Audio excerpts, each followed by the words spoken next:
भैरवपुर के एक बरगद के पेड़ के नीचे बूढ़े किसान और अलग अलग वर्गों के लोग शाम के बाद आकर बैठते हैं। रात देर तक उनकी गंभीर मुद्दों पर बातचीत की आवाज से यह जगह हमेशा चहल पहल से भरी रहती है। 1 महीने पहले आई भीषण बाढ़ ने गांव का रूप बदल दिया था।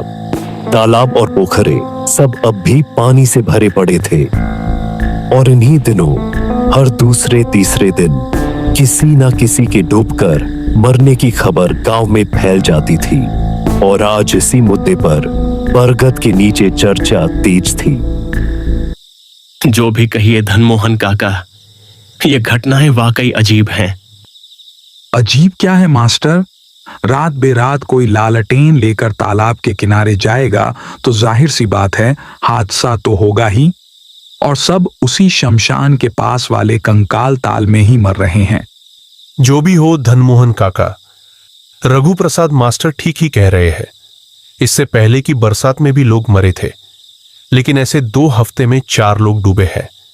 ऐसा तो कभी नहीं हुआ, वो भी एक ही तालाब में डूबकर मरे हैं। अरे रहने दे, यह गांव है, कोई मुंबई और दिल्ली नहीं। यहां कौन सरकार आकर रोशनी लगवाएगी? हम तो किसान की हालात में जीते हैं, हमें इन्हीं हालात में जीना पड़ेगा। फिर भी काका, यह सोचने की बात है कि पूरा भैरवपुर झील और तालाब से भरा है, लेकिन सब मौतें उसी एकमात्र कंकाल ताल में क्यों हो रही हैं? हाँ, यही तो गांव में बहुत तालाब है, लेकिन मौतें सिर्फ उसी कालकूट श्मशान वाले कंकाल ताल में ही हो रही हैं।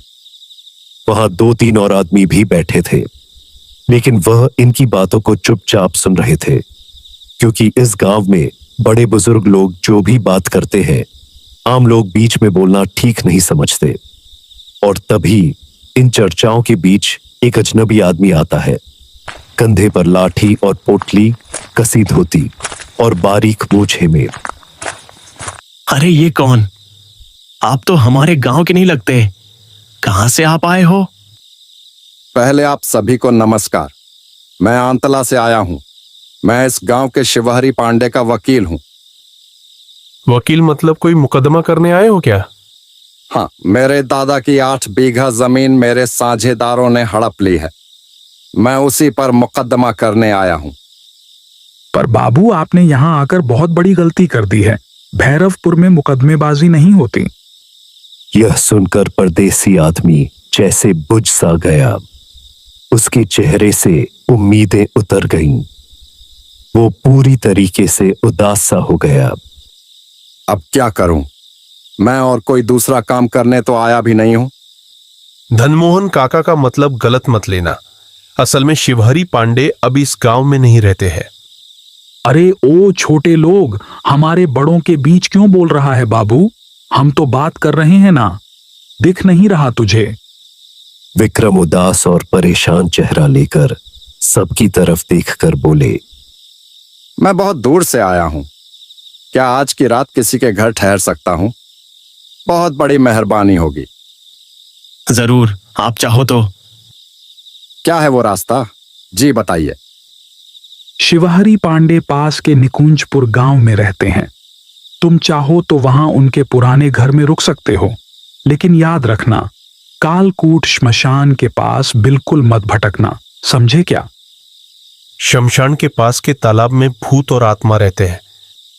उसके लिए अब मुझे सहानुभूति दिखाने की जरूरत नहीं। मैं घोड़े पाल का लड़का हूं। भूत प्रेत आएगा तो उसे एक थप्पड़ मार के सुला दूंगा। यह कहकर परदेसी नाराज होकर पांव पटकते हुए रास्ते पर निकल पड़ता है। सब लोग उसे जाते देखते रहे। धनमोहन काका, क्या आपने ठीक किया? अगर वो परदेसी आदमी सचमुच मर गया तो पूरे गांव का नाम बदनाम हो जाएगा। सुना नहीं, वह गोरे पहलवान का बेटा है। अरे चिंता मत करो, अगर कुछ भी हुआ तो लोग कहेंगे गांव वालों का कसूर नहीं, मैंने सही ही किया। अब बहुत रात हो गई है, तुम लोग जैसे चाहो देख लो उस आदमी को। मैं तो अब जा रहा हूं।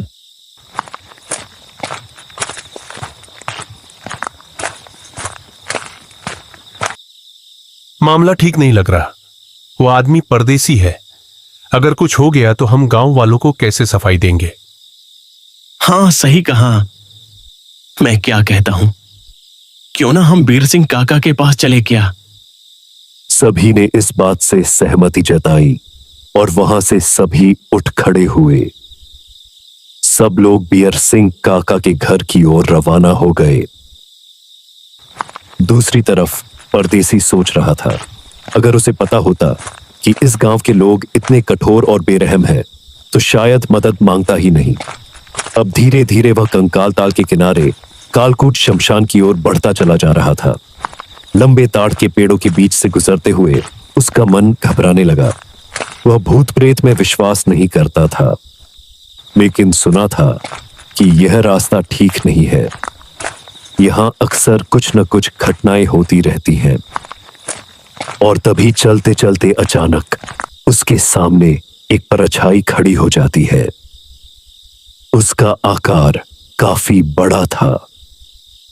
वह आकृति बिना कुछ कहे उसकी ओर बढ़ने लगती है। कौन है? कौन हो तुम? हे भगवान, बचाओ मुझे, हे भगवान। वह चीखता है। उस दानव ने अपने लंबे हाथ से विक्रम को पकड़ लिया। विक्रम डर से पत्थर सा जम गया। वो राक्षस उसे खींचते हुए कालकूट श्मशान की ओर ले जाने लगा। और उस समय श्मशान से एक रहस्यमयी आवाज भी गूंज रही थी। ले आओ उसे, ले आओ, आजा, आजा, लेकर आओ उसे। उधर मंदिर से बीर सिंह काका बाहर निकले। रघु प्रसाद मास्टर और उनके साथ 2-3 गांव वाले उनके सामने खड़े हो गए। क्या हुआ? सब लोग ऐसे घबराए क्यों और कहां भाग रहे हो?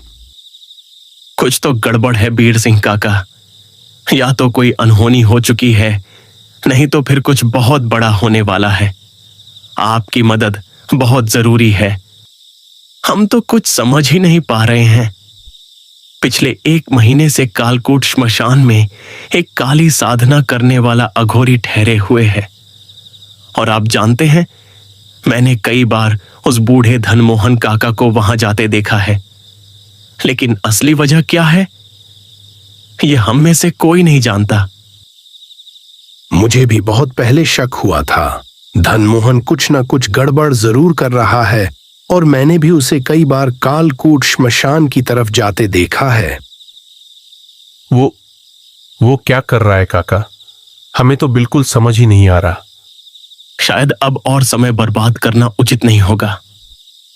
वह परदेसी भी उसी शमशान की ओर गया है। हमें भी उसी ओर चलना चाहिए। ठीक कहा, चलो चलते हैं। अब और किसी को बुलाने का समय नहीं है हमारे पास। सब लोग कालकूट श्मशान की ओर चल पड़े। उन्होंने ठान लिया था कि जब तक रहस्य नहीं सुलझेगा, वे सभी वापस नहीं लौटेंगे। दूसरी तरफ विक्रम एक कांट पर बंधा है।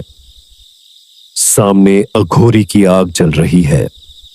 अरे जाग गया रे तू। अब तेरी आखिरी नींद का समय आ चुका है। नाम क्या है तेरा वैसे? आप कौन हैं? मुझे छोड़ दो। मैं तो इस गांव का भी नहीं हूं। मेरा परिवार बर्बाद हो जाएगा। चुप। तुझे बलि चढ़ाए बिना मेरी साधना पूरी नहीं होगी।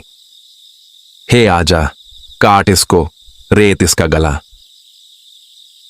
क्षण भर में अंधेरे से वह भयंकर राक्षस फिर से बाहर निकल आया और उसके हाथ में एक विशाल तलवार थी। उसका एक एक कदम मानो मृत्यु का साक्षात रूप प्रतीत कर रहा था। मुझे छोड़ दो। मैं परदेसी हूं। मेरा परिवार उजड़ जाएगा। मेरा जीवन नष्ट हो जाएगा।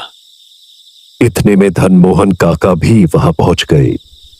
उनका चेहरा अब इंसान से ज्यादा पिशाच जैसा लग रहा था। हाँ, तू परदेसी है, लेकिन बलि का कारण तुझे भी जानना चाहिए। वह तालाब देख रहा है। उस तालाब को अमृत पोखर बनाने की कोशिश कर रहा हूं।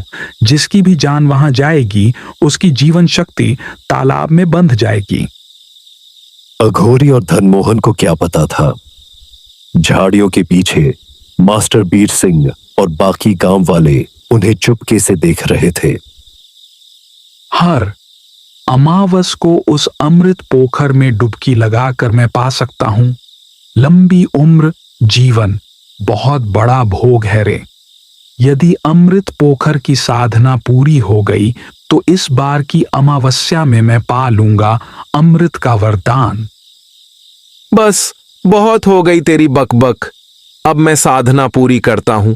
जय काल पिशाच, जय काल पिशाच। ओए मेरे चेले, अब तू अपना काम कर, खत्म कर इस ठोकर को। इतना कहते ही राक्षस विक्रम का गला काटने जा रहा था। विक्रम कांपते हुए आंखें बंद कर लेता है, लेकिन तभी झाड़ियों से एक जलता हुआ मशाल राक्षस के सीने पर आ गिरा। उसका पूरा शरीर आग में झुलस उठा। कौन, किसने किया यह? किसकी इतनी हिम्मत हुई रे? किसने किया? झाड़ियों से बीर सिंह, काका और बाकी गांव वाले निकल आए। मशाल फेंकी थी रघु प्रसाद मास्टर ने। धनमोहन, लालची बूढ़े, तुझे अब भी भोग का लालच गया नहीं। अघोरी के साथ मिलकर तू यह कुकर्म कर रहा था। कितने लोगों की जानें ले ली तूने? हां, कर रहा था तो क्या। मैं प्रकृति के नियम से मरना नहीं चाहता। मैं अमर होना चाहता हूं। अमर अमर रहूंगा मैं। रघु प्रसाद मास्टर ने विक्रम का हाथ खोला। विक्रम का हाथ खुलते ही वो गुस्से से लाल होकर धनमोहन की तरफ बढ़ा। इसे क्यों छोड़ा? ये मेरा शिकार था। मेरी साधना अधूरी रह जाएगी। उसकी बात पूरी भी ना हुई थी कि गांव वालों ने उस अघोरी बाबा को पीट पीट कर मार डाला। बीर सिंह काका जी, इस धनमोहन को मेरे हवाले कर दीजिए। इसे और जीने का कोई अधिकार नहीं। आज मैं इसको मौत के घाट उतार के ही रहूंगा। रुको, ऐसा मत करो। रुको नहीं, इसे मत मारो। यह मृत ब्रह्म राक्षसों की आत्माएं हैं जो उसे नियंत्रित कर रही हैं। अगर तुमने इस समय इसे मार दिया तो उन आत्माओं को मुक्ति नहीं मिलेगी। लेकिन विक्रम, जिसे बचाकर जोश आ गया था, किसी की नहीं सुनता। उसने उस बूढ़े धनमोहन को इतना मारा कि मार मार कर मार डाला। बीर सिंह, रघु प्रसाद और कुछ और लोग रोकने की कोशिश करते हैं, पर विक्रम ने किसी की बात नहीं मानी।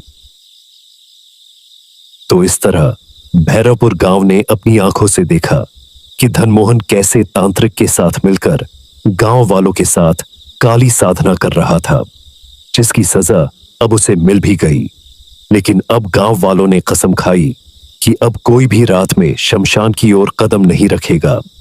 और इसी के साथ आज की कहानी यहीं समाप्त होती है।